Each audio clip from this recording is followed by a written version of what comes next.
அனைவருக்கும் வணக்கங்க. உங்களுடைய குழந்தைகளுக்கு என்னெல்லாம் சாப்பிட கொடுக்குறீங்க அப்படின்னு சொல்லி ஒரு கொஷின் கேட்டிருக்கீங்க. இன்னொரு விஷயம் வந்து அவங்களுக்கு வந்து ஸ்வீட் கொடுக்காதீங்க அப்படின்னு சொல்லியிருக்கீங்க. ஸ்வீட் வந்து நாங்கள் கொடுக்கறது ரொம்ப ரேர் தாங்க. மந்த்லி 1 or 2 தான் கொடுக்குறோம். அதுவும் பார்த்தீங்கன்னா பால்கோவா கொடுப்போம். அதுக்கப்புறம் வந்து 80 சாப்பிடக்கூடிய ஒரு கேக் மாதிரி ஒரு உருண்டை மாதிரி இருக்குங்க. அது வந்து 5 ரூபாய் தான். அது ஒரே ஒரு உருண்டை தான் வாங்குவோம். அந்த உருண்டையை 4 பேருக்கும் ஷேர் பண்ணி கொஞ்சம் கொஞ்சம் தான் கொடுப்போம். அது வந்து பார்த்திங்கன்னா எப்படி இருக்கும்னா குலோப்ஜான் மாதிரி இருக்குங்க. அது ரொம்ப நல்லாயிருக்கும். நாங்கள் சாப்பிட்றதுக்கு ரொம்ப லைக் பண்ணி சாப்பிடுவோம். அது கொடுப்போம். அது போக இந்த ஒரே ஒரு பால்கோவா இல்லைன்னா அந்த உருண்டை அது மட்டும்தான் ஸ்வீட் தரும். சால்ட்டு சுத்தமாகவே சேர்க்க மாட்டோங்க. அது சுத்தமாகவே நாங்கள் சேர்க்க மாட்டோம். ஏன்னா முடி அதிகமாக கொட்டுறதுக்கு முக்கியமான காரணம் சால்ட்டு.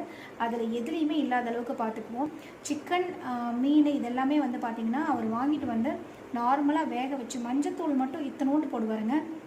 கொஞ்சமாக போட்டு வேக வச்சு அப்படியே எடுத்து போட்டுருவார். அவ்வளோதான். அந்த மாதிரி போட்டால் தான் ஹெல்த் அப்படின்றது தான் டாக்டருடைய சஜெக்ஷன் படி தான் நாங்கள் பண்ணிகிட்ருக்குறோங்க. அது போக உருளைக்கிழங்கு கொடுக்கக்கூடாது அப்படின்னு சொல்லியும் சில பேர் சொல்லியிருக்கீங்க. ஆனால் டாக்டர் உருளைக்கிழங்கு விருப்பப்பட்டால் கொடுக்கலாம் அப்படின்னு சொல்லியிருக்காங்க.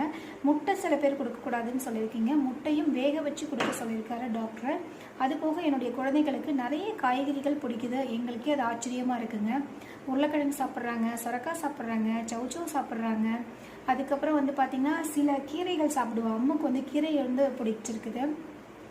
அதுக்கப்புறம் வந்து பார்த்திங்கனாக்கா கிழங்கு வகைகள் எல்லாமே அவளுக்கும் பிடிக்கும், என்னுடைய தம்பிங்களுக்கும் பிடிக்குதுங்க. முக்கியமாக வந்து பார்த்திங்கனாக்கா மரவள்ளிக்கிழங்கு, சக்கரவள்ளிக்கிழங்கு, கேரட்டு இதெல்லாமே அவங்களுக்கு பிடிக்குது. இதெல்லாம் எப்படின்னு எங்களுக்கே தெரியலைங்க.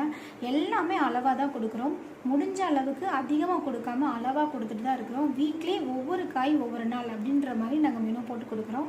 ஏன்னா நாங்கள் காலையில் போயிட்டு வரும்போது அவங்களுக்கு கொஞ்சம் பசி தாங்கணும் அப்படின்றதுனால கொடுக்குறோம். இப்போ கூட மணி கத்திட்டு இருக்கிறான். அது பசிக்கு கிடையாது, அவனை விட்டுட்டு நான் அவங்க கூட பேசிகிட்டு இருக்கேன் அப்படின்ற ஒரே காரணத்துக்காக தான் அவன் கத்திட்டு இருக்கிறான். தப்பாக நினைக்காதீங்க, வரேன். ஸோ இந்த மாதிரி உணவுகள் தான் கொடுக்குறோம். அப்புறம் பொரிச்சது அப்படின்னு பார்த்தீங்கன்னா பானிபூரி கொடுப்போம்.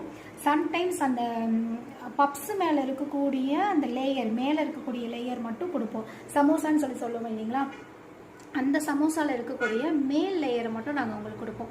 அதுவுமே மொறுமொறுன்னு இருக்குது அப்படின்றதுனால அவங்களுக்கு பிடிச்சிருக்குங்க. இதெல்லாம் தான் அவங்களுடைய ரொட்டீன் உணவு. இது எதுவுமே வந்து நாங்கள் சும்மா ஜஸ்ட்டு கொடுத்தோம், அவங்களுக்கு பிடிச்சிருக்கு அப்படின்ற பட்சத்தில் அவங்களுக்கு நாங்கள் கண்டினியூவாக கொடுக்குறோம். அவங்களுடைய ஆரோக்கியத்தை பாதிக்கப்படுகிற மாதிரி எந்த ஒரு உணவையும் நாங்கள் கண்டிப்பாக கொடுக்க மாட்டோம். பசும்பால் தான் நாங்கள் கொடுக்குறோன்னா பார்த்துக்கோங்களேன். பாக்கெட் பால் முடிஞ்ச அளவுக்கு நாங்கள் அவாய்ட் பண்ணிடுவோங்க. ஏன்னா அவங்களுடைய ஹெல்த் எங்களுக்கு ரொம்ப முக்கியம். Thank you so மச்ங்க.